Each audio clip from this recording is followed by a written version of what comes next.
आई म्हणते मी तोळा मासा आहे लहानपणापासूनच, म्हणून ती नेहमी काळजी घेत आली आहे माझी.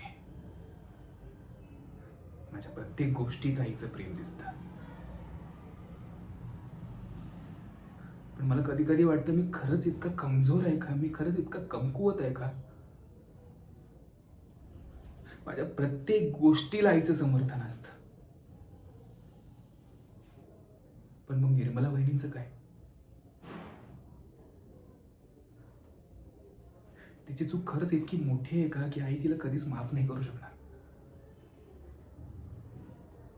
आज मी फक्त मध घेतला तर त्याच्यावरून वहिनीला इतके टोमणे ऐकावं लागले. नको नको ते ऐकावं लागलं. तिची काय चूक होती?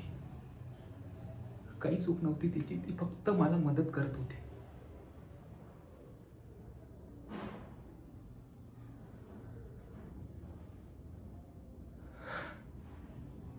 पण आईच्या दृष्टिकोनातून बघायला गेलं तर तिचंही बरोबरच आहे. घराला वारस नाहीये म्हणून वहिनीबद्दल थोडंसं कटुत्व आहे तिच्या मनात. पण मग याचा अर्थ असा होत नाही ना की वहिनीमध्ये काही कमी आहे. नाही हो. दादा नेहमी वहिनीच्या पाठीशी उभा राहिला, पण आईच्या मनातला कटुभाव काही कमी नाही होत आहे वहिनीबद्दलचा. ती तिची काही चूक नसताना निमूटपणे सगळं सहन करते. ती सगळं सहन करते.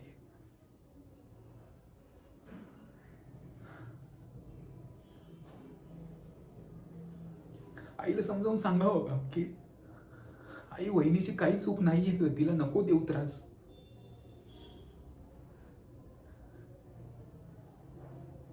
ही गप्प राहावं नेहमीसारखं.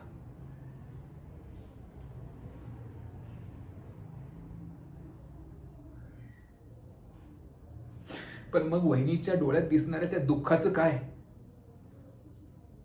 तिची काहीच चूक नसताना ती सहन करते त्या त्रासाचं काय? कोणाला सांगेल ती हे सगळं? दादा सांभाळेल तिला, पण मग तिला आईचं प्रेम कधीच नाही मिळणार का? कधीच नाही मिळणार.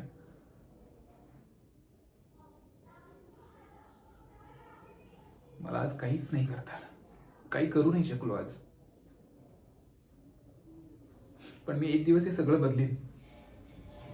आईसाठी नाही, वहिनीसाठी नाही, दादासाठी नाही, स्वतःसाठी मी नक्की बदलेन.